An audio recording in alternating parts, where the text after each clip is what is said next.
This is Amazing Kong, and you are listening to In Your Head. All right, we're back. We're joined by Amazing Kong. Welcome to In Your Head. Hey. How you doing? Pretty good. How's everybody up there? I'm doing good. Inchman, you doing well? No, I'm doing fantastic. How about Barbie over in England? Well, we got Amazing Kong on the line, so I'm doing pretty good. That's the right answer. Right. But you're also known as Awesome Kong. Why when you work for TNA?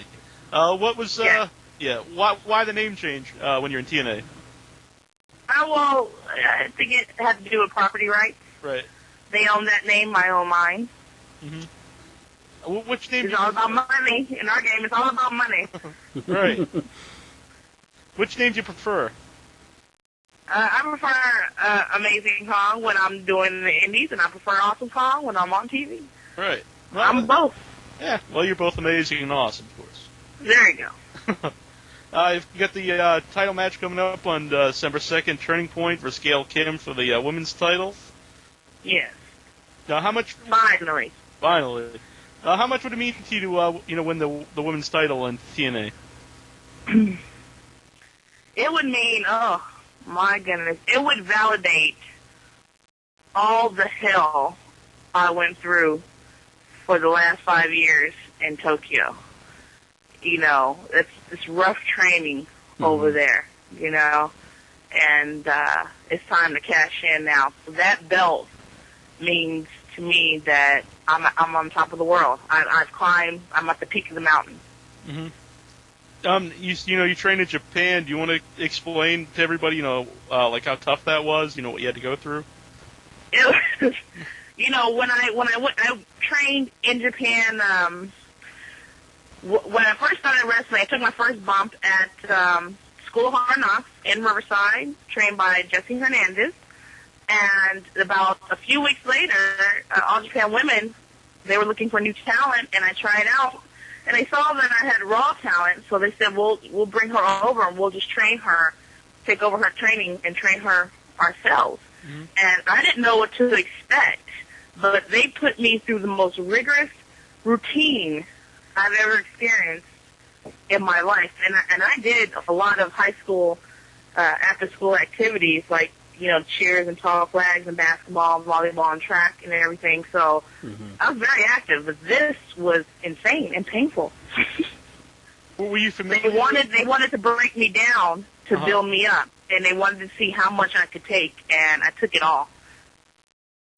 Were you familiar with Japanese women's wrestling before you went there? I was not at all.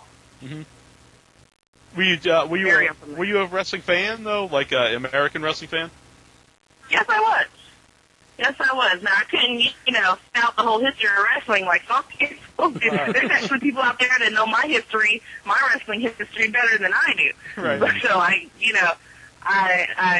not that extensive. I was a fan, and I thought that this was going to be something fun to do in my youth, and just something wild and crazy before I actually settled down. When you went to Japan, did not just the training, but what did you think of living over there with the food and lifestyle and everything? Well, I pulled a George Bush. That's my first visit there, and it wasn't pretty at all. I was at Disneyland actually, and I got very ill. But after I stayed for a while, and because the Japanese people, they like to make Americans try everything just to see their reaction to everything. They love the reaction. So after tasting things for a while, you actually develop a taste for Japanese food, and it's actually good. It's actually good. So I'm used to it and actually crave it now. Okay. We should get a caller. We got LTNA fan on the line. Hello again. Hello. This man's calling from Portugal to talk to you. Indeed, I am.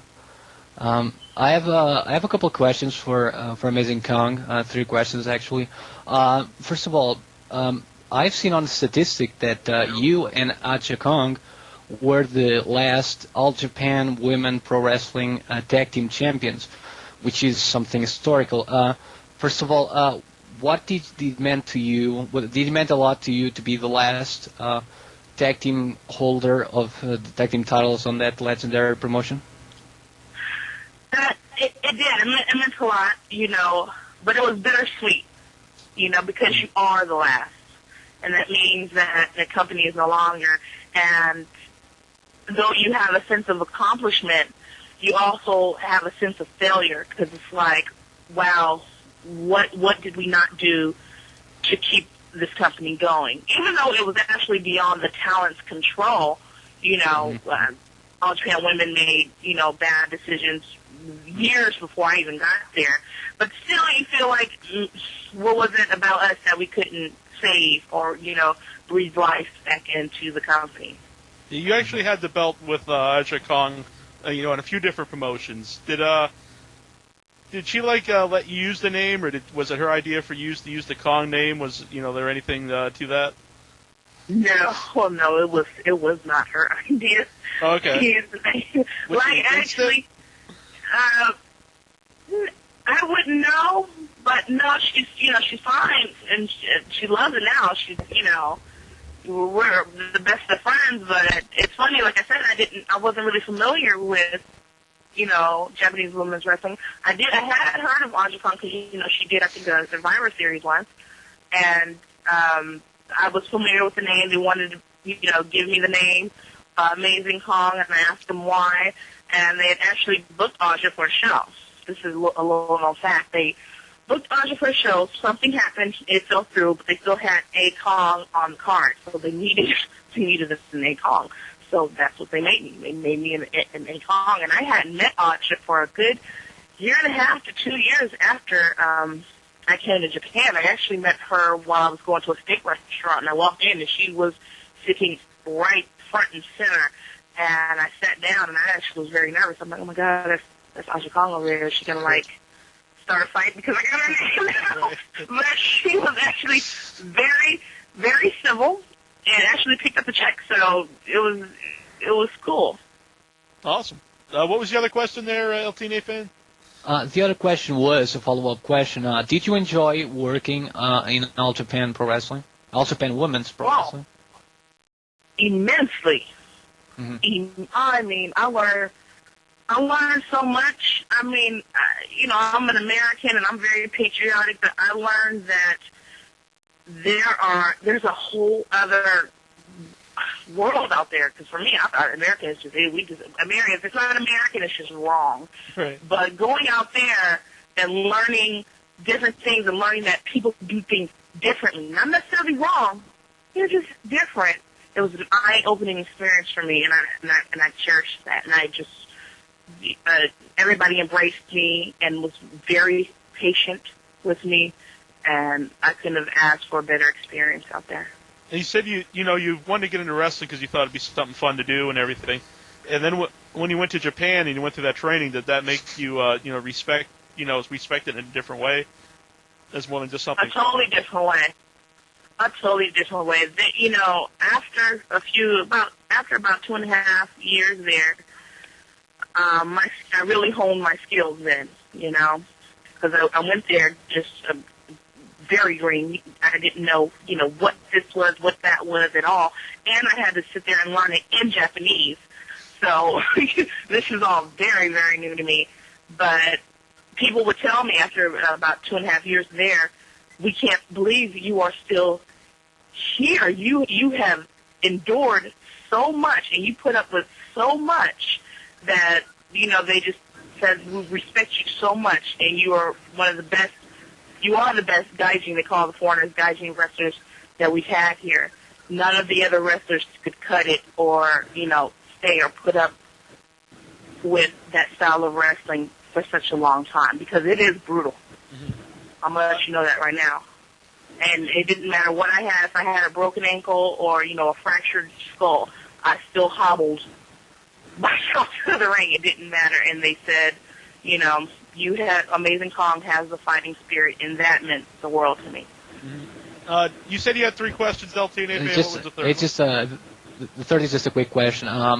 What was, from all the female wrestlers, what wrestler would you consider to be the most influential wrestler for you, in terms of what what female wrestler inspired you the most to become a pro wrestler? Which wrestler? See, yes, I'm which sorry, I female didn't wrestler? hear the question. Yeah, Female which female wrestler? wrestler? Yeah, you want to know what female wrestler inspired you the most? Female wrestler.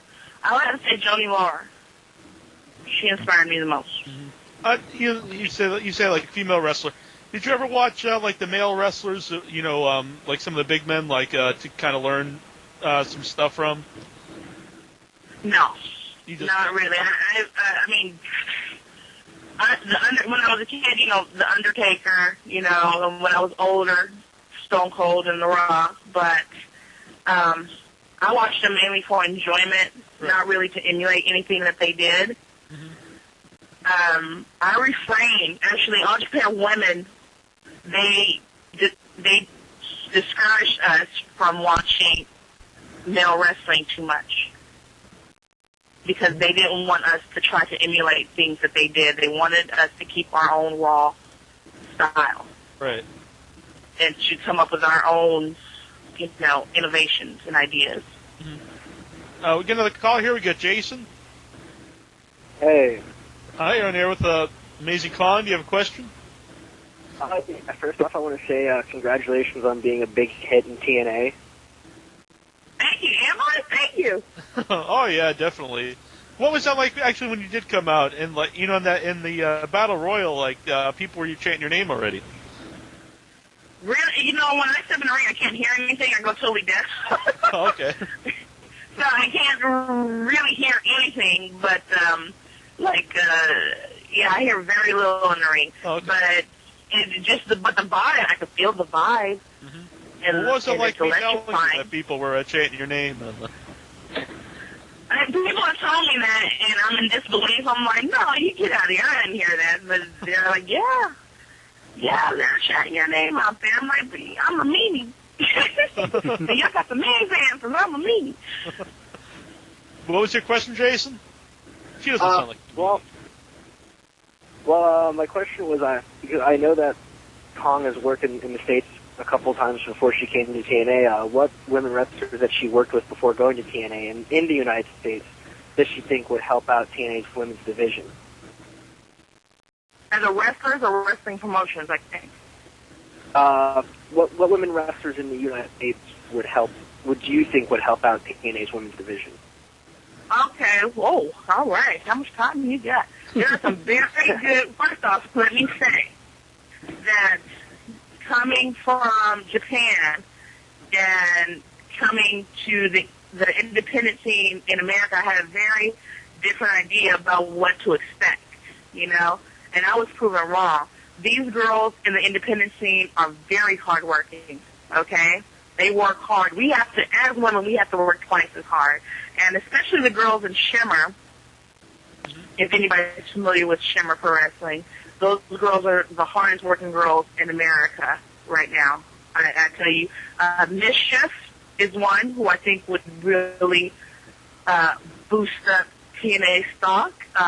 Sarah Del Rey is another. She also trained in Japan. Those two, and Cheerleader Melissa, most definitely. I mean, she's paid her dues hands down.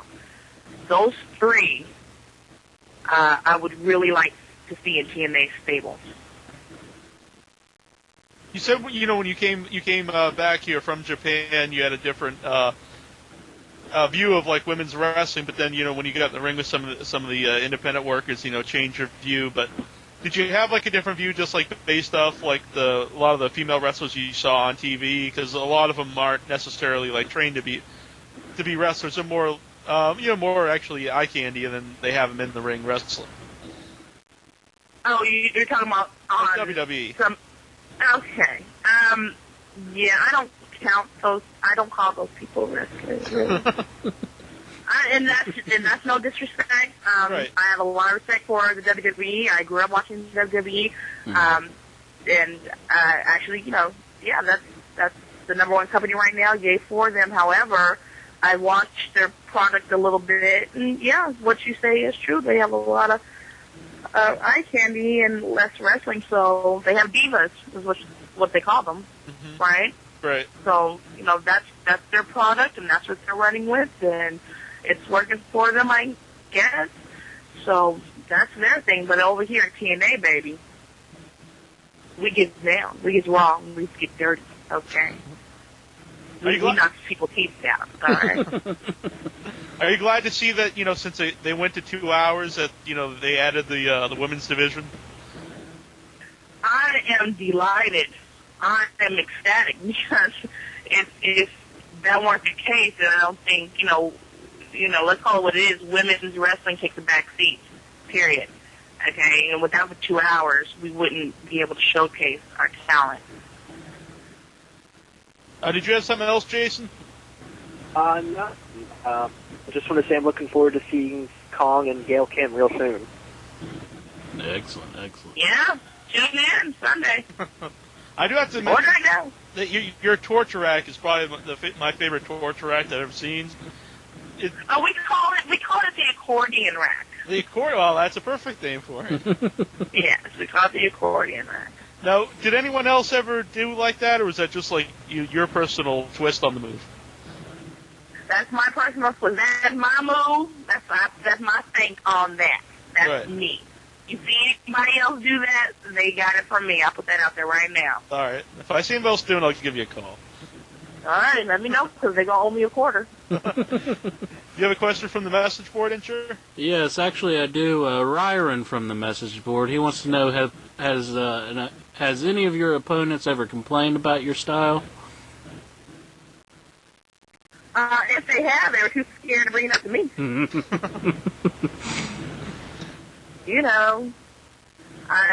Hey, this is the way it is. I take things as good as I give them.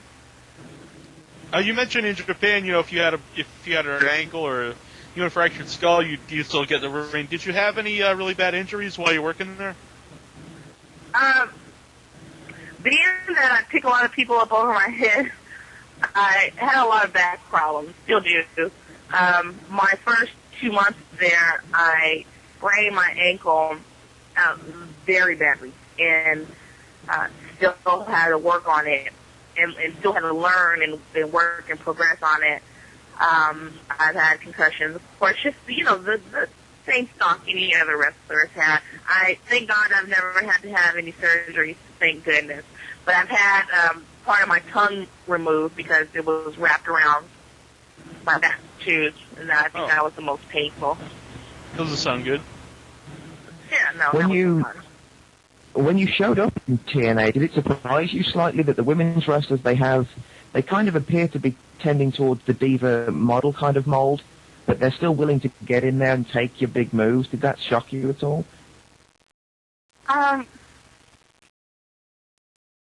No, because I was familiar with some of the girls and their work ethic.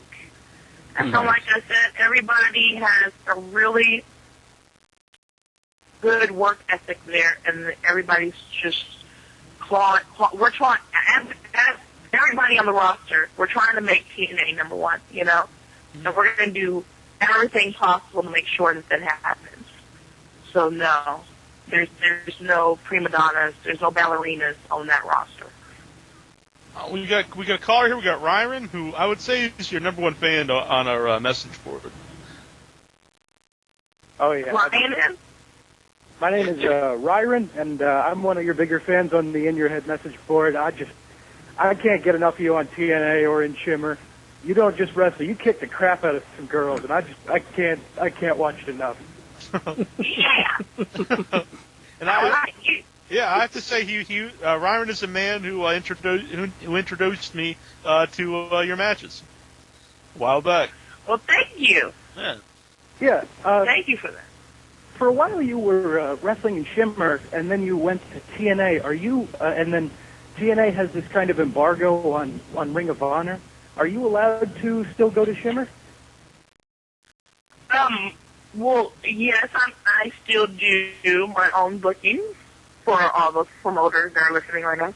I still actually book my own shows. I have a special contract where I am allowed to book outside of TNA, and However, TNA, not to disclose anything in my contract, but I will respect anything that they wouldn't want me to do exactly. If they have some unspoken rule about wrestling in another company, then I would respect that. Now, if a promoter out there is listening and they'd want to book you on the show, and how would they go about doing that? They would contact Ed Schumann of NWA Midwest, and you can reach him on the NWA website. Excellent. And that's National Wrestling Alliance.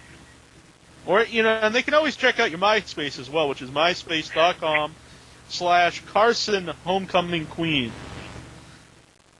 And they can buy some stuff up there, I believe. Yes, you can buy an autograph, 8x10 of Amazing Kong, and you can also buy my Japanese collector's baseball cards from Japan, which are really neat. We'll put the link up on the website for everybody's listening. What else did you have there, Ramen? Yeah, when you're touring Japan, working in Japan, did you run into any xenophobia, or were they mostly receptive to you? They're very receptive. They don't fear strangers as much as people would think. You get sometimes if I'm walking down the street, I get stares. When I first got here, everybody, they're curious. Because everybody there for the most part is 98% Japanese. So when they see a foreigner, they usually either want to stare, or 2, ask me if I'm Queen Latifah, or 3, just want to practice their English. So, they're very social country. I bet you love it when they want to just practice their English. Oh, yeah. Did you learn any Japanese while you were there? Hi. So, Nihongo shabimasu. What does that one mean? Yeah, I speak Japanese. Oh, okay. I don't know any. I was just asking if you knew. I saw, a few times, I guess you worked with Steve Corino some over in Japan, like mixed tags. Oh, yeah. What was it like work with Steve Corino? We've had him on the show a few times. Well, Steve is a crack-up, He's a jokester, very good, reputable wrestler. But working with him in the ring, it's hard to not crack up and laugh. It's hard not to just shake your head and be like, I can't believe you just did that. So it's so much fun because you can talk about, I have so many Steve Corino stories because he's just so much fun. Right. He was like my brother there. Anytime Steve came, we were like, I think I'm thinking I don't know, 3 amigos, whenever. We gotta ask about the Steve Corino stories. Yeah, can you give us a really good Steve Corino story here? A really good Steve Corino story. Okay, that wouldn't give me in trouble. Okay, well, one day, Steve and I were coming to the 01 Dojo. The 01 Dojo is located in this, this business building on the 2nd floor. And when we came into the lobby, there was a sign that said, Avion commercial tryouts. So we said, well, what the heck? We're not doing really much of anything today. Let's go see what these stuff are all about. Now, it turned out that they were looking for, yoga dancers, instructors type people. And Steve and I walked in. And there's people, there's this room with people stretching, and, they're pirouetting everywhere and doing these turns. And, of course, I sit my plump stuff down, and I start to get to my stretching, and Steve stretching me and everything. And they're looking at us like, what's the accomplishment today? And they have to. And you're supposed to also know your weight, your height, and your shoe size and everything like that. So I just drew a stick for myself with big boobs and a big booty, and I put my waist size as tough and my butt size as, little bitties, and my thumb size as a badunkadunk, and all these weird, crazy answers that were just, well, I'm silly. And they actually gave us a tryout. They actually gave, Steve came in as my reputable person, and they actually gave me a tryout, and they asked me, do you have any music? And I'm like, no, but I have, like, ringtones on my phones, and I can play those. And they actually let me do it as Steve as my agent. And we went through the whole freaking process of this tryout. And actually, I think we got a call back, actually, but it was most amusing. I mean, the people, they were scratching their heads, but, they're like, okay, I guess they're for real. They, and I'm going to know that, I'm only in town for a few days. I was dating in Germany, and, the best yoga instructor in the world. I taught yoga to Janet Jackson, and they're just, they're just really eating it up. And, of course, Steve had to throw in his 2 cents, which were, hilarious. So that day, we actually did get in trouble by the 01 office because they called 01 office for a call back, so we got in trouble. But, hey, man, it was a blast. We have to ask this because we've had both Carino and CW on a few times, and they've gone back and forth about who has the biggest head. Now, do you have any opinion on that? Who has the biggest, not like ego-wise, but like the actual size of their head? Steve Carino or Steve Anderson has the biggest head in history. His head is bigger than what his little Eric Clarkson on the South Park. That's how big his head is. It's in proportion. It's like a bobblehead. You should sell those on the website. Did you have anything else, Ryron? Yeah, I got one other question, but it always kills her phone, so I'm going to ask Barbie to ask it. Okay, I'm going to ask it for you. Now, Ryron is referencing in particular your matches with Mischief in which you tend to tie her up like a pretzel, and he wants to know, how fun is it to just abuse this woman until she can't take any more? This is a popular question. I get asked this a lot, actually. It's more fun than you can imagine. I mean, just imagine having your very own Stretch Armstrong. Okay? And you're just in the ring, and people are going, ooh, it's a very sadistic practice, but hey, it's my job. I have to do it, and I have to do it well. Yeah, and do I enjoy it? Yeah. I got to admit, Ryron sent me a message. He said, you've got to check out Shimmer Volume, I can't remember which number it was, but he said, you've got to check out this DVD. This match, Amazing Kong, Mischief, is incredible. I did, and I loved the match. I really did. Oh, thank you. We got a standing ovation that night. That was my first standing ovation in America.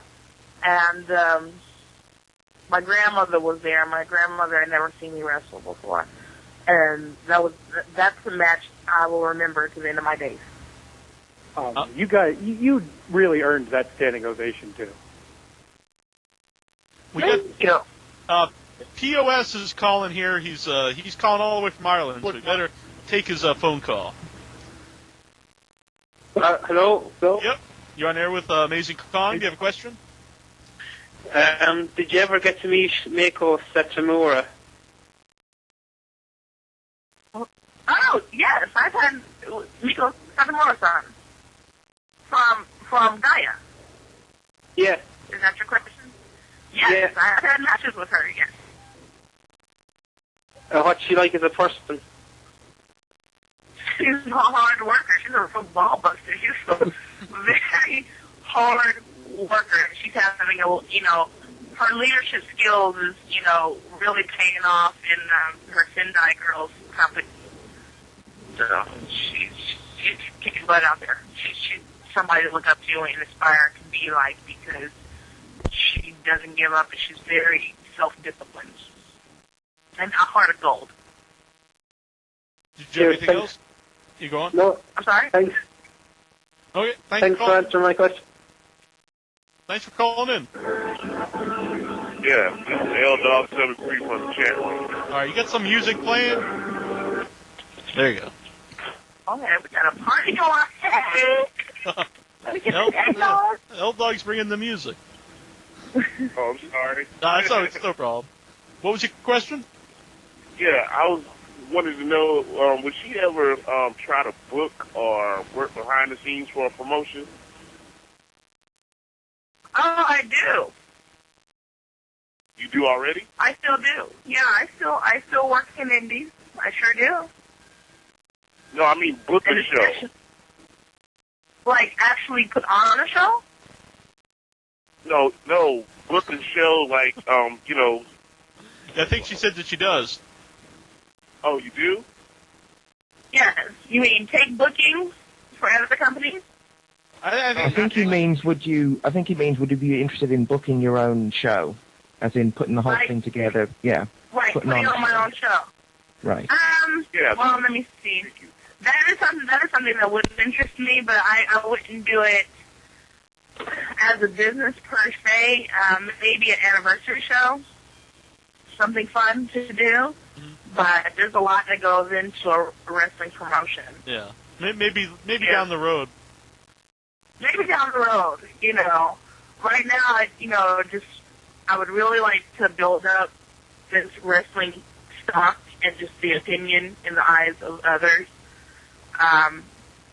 That's my goal right now, is to make sure everybody understands that women's wrestling in America and in the world is reputable, and we do it just as hard, if not harder.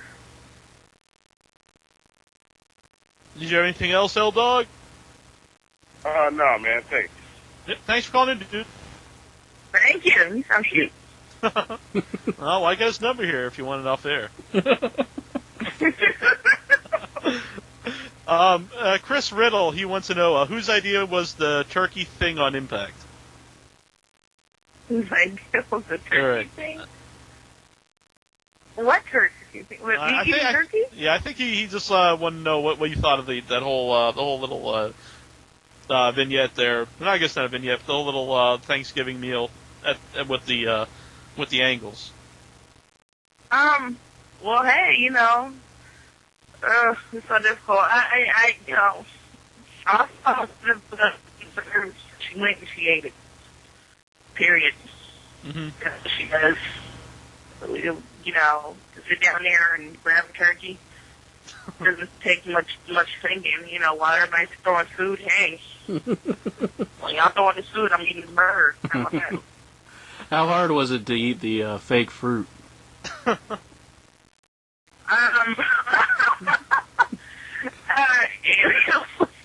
was surprisingly not that hard. It was actually very salty. Actually, yeah, salty. It was warm. It ought to be kind of good, better than some cafeteria food I've eaten in the past. We got Swax here on the line. Do you have a question? How you doing, Kong? Hey, I'm doing all right. How you doing, Shaker? Good. My question is that at turning point, how is it going to feel when a 125-pound woman is going to beat your sticking teeth in? Oh, brother. Because you don't mess with the TNA Women's Champion.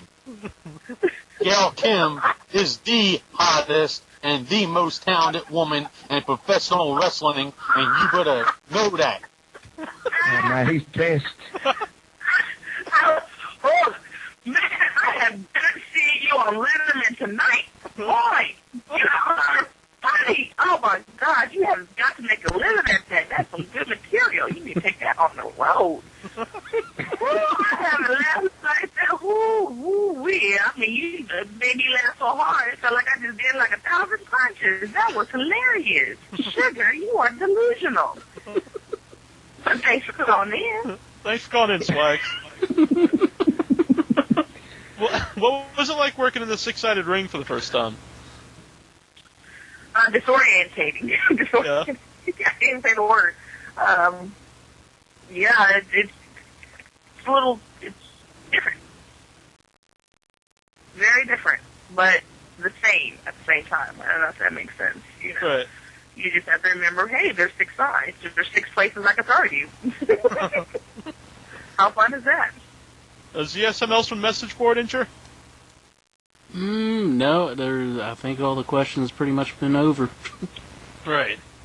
Some people ask questions we don't ask here on the shows. Right. Oh, okay. Yeah, One of our fans, Dan K, left a question wishing you all the best in TNA. He said he's seen you a couple of times in Streamwood, Illinois. He's seen you in Bluegrass for NLW. He said it was well worth 2.5-hour road trip just to see you wrestle Mischief. And he wants to know whether you think Beth Phoenix, the WWE Women's Champion, could last 10 minutes in the ring with you. What was the last few words? It's the who? The WWE Women's Champion, Beth Phoenix, do you think she could last 10 minutes in the ring with you? Okay, I don't know who Beth Phoenix is, but I've heard her name once or twice, but I don't know what she looks like or anything, but I'm going to go ahead and say no. So people It's here. I don't know. If you know about Beth Phoenix, you can maybe educate me, but I don't. Has Beth Phoenix had the last 5 years getting her butt kicked in Japan? You know? Has she had that type of training? Is she undefeated in mixed martial arts fighting? Is she? I was No? asked that. Yeah, I saw that you did some MMA in Japan. Is that something you'd like to pursue in the United States at any time? No, it was a period thing for me. You know, it was because it's a lot of training. It's a lot of hard work, and getting in there is no joke. You feel like it's either me or you. That's what you feel like. And I'm not good at adhering to rules. And there's a lot of rules in mixed martial arts. Like, can you believe they don't want you to pull people's hair or give them, like, the fish hook or stuff like that? You're not allowed to do that. Well, that's just insane to me. So I'm going to bother with mixed martial arts, but you ain't going to let me gouge somebody's eye out. That's so fun. So, I have decided to retire undefeated. Hey, that's the way to and say that I've been there and done that. Right. We got a call. You got Chris on the line. Hey, Miss Kong, how you doing? Hey, pretty good. How are you? Good. I was wondering, what are your thoughts on WWE's women's division?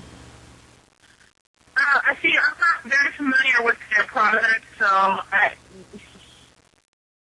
really don't want to, pass judgment or say anything that's inappropriate when I don't have all the facts or anything. I've only caught a few of their shows, and it's very funny.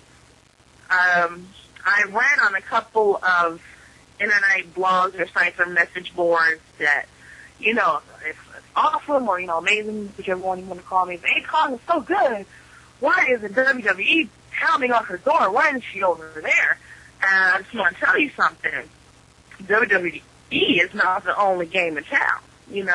I've seen the WWE women's division, like I said, once or twice, and I felt that it wasn't for me. I saw TNA's product, overall product, and that appealed to me. And actually, someone from WWE's office did contact me and request that I send them some information and package, and I was pondering on it and actually considered putting something together to send in. However, TNA got in first and just went ahead and booked me first, so I went there. So I think I fit better. I like TNA style better. I love their overall aura, and wrestling skills. They have the best wrestlers, in my opinion, over there. And I just feel I'm with the best company. No disrespect to WWE. I wish them all, all the best and everything, but their product isn't for me. Does that answer your question? Yeah, and let me just say good luck at Turning Point this Sunday, although I don't think you'll need luck. Thank you, Chris. Thanks for calling, Chris. Thanks, guys. Yep. Someone called in earlier and mentioned you won the tag titles in Japan, but you also won the World Heavyweight Championship. What was that? What did that mean to you when you won the main title there? The main title in Japan, the 3WA? WWE, yeah. it was a sense of accomplishment also because that belt means so much, and I worked so hard. And some girls over there would go 5 years without even getting a title shot, And it just meant the world, even just to be able to go for it, even to say, we're going to give you a title shot. That in itself meant the world, and actually to hold it and have it and be, the champion meant so much more. Mm-hmm. Some people here in the chat room, they've been asking, are you going to get any promo time on TNA? I'm not sure. We'll see what happens. Right now, I'm just, focused on kicking butt. Mm-hmm. As someone has eloquently put it, we'll see what develops. Because Kong, evidently she's all about food and whooping ass. So we'll see if she's interested in speaking into a microphone. Right. Yeah. Not everybody in the show has to. Someone here, they've been asking about it 20 times this, so I better ask. They want to know what your opinions of the Hustle promotion. Hustle. Well, they first approached me to do Hustle, and they drew up the costume they wanted me to wear. I said, I have to do this. Amazing Kong in a yellow tutu? Oh, yeah. That's just... Come on, I don't take myself that seriously, to not... And, plus, Anja was over there, and we just had a blast. It took some time getting used to, because, let's face it was Amazing Kong in a freaking tutu. But after a while, we just had a lot of fun with it. It was a lot of fun. We had an opportunity to face off with, my tag team idols, which was Team 3D. And that in itself was well worth, dressing up in a tutu. Yeah, I know some people hate the Hustle promotion, but I have to admit I do quite enjoy the Hustle DVD. Yeah, you take it with a grain of salt. It's a blast.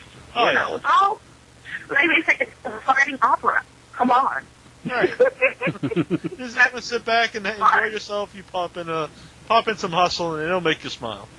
Did you do the Hustle when you were there? Yes, I did a 3, 2, 1 hustle. I have to ask this. I hope it doesn't offend you, but what went through your mind when you had the wardrobe malfunction on the pay-per-view? I was waiting for that question. I was thinking. I saved it for near the end, so you didn't hang up on me. No, tell the truth. I wasn't thinking about the girls. Right. Because the girls look good. Okay. I don't care what nobody says. I ain't had no complaints yet. All right. Right. I mean, they like my girls, but I was more horrified than my belly popped out. My belly flopped out on the TV. That was more. That was more than my girl was popping out. Right. To tell you the truth. Yeah. And actually, I couldn't stop laughing, which was frustrating because I'm tossed out of the ring. I'm angry. Right. But here I am, just giggling my ass off. Right to the back, because, my W's had popped out. But, no, it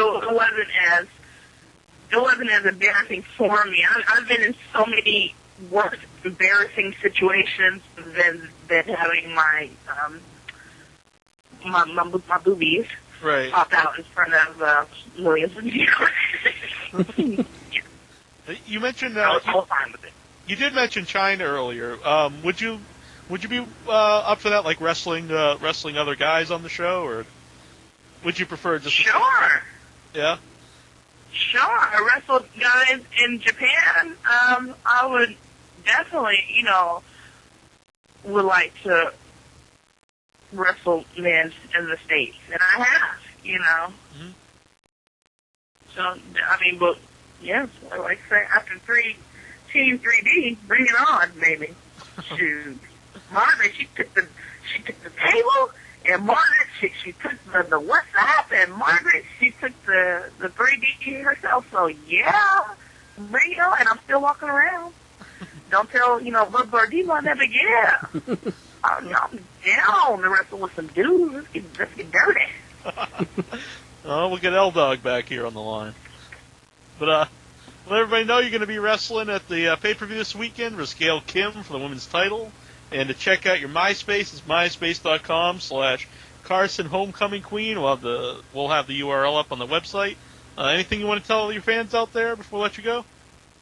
Thanks, everybody, for all your support. It means a lot to me. And just keep watching because, you ain't seen nothing yet. Hey, what's up? It's the ODB on InYourHeadOnline.com. Just remember, I'm not just another pretty face. Oh, bam! Kiss my white ass.